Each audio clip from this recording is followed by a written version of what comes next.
ഇതുപോലെ നല്ല ഫുഡ് ഉണ്ടാക്കാൻ നമ്മുടെ പുതിയ താമസ സ്ഥലത്ത് ആ കുക്കിനോട് നീ ഒന്ന് പറയണേ.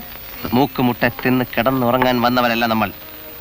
ദാസ, നമ്മള് സൗകര്യം കിട്ടുമ്പോ തിന്നില്ലെങ്കിൽ ഒടുവിൽ ഡയബറ്റീസ് വരുമ്പോ ഖേദിക്കും. ഇങ്ങനെ കഴിച്ചാൽ അതിനു മുമ്പ് തന്നെ ഖേദിക്കാം.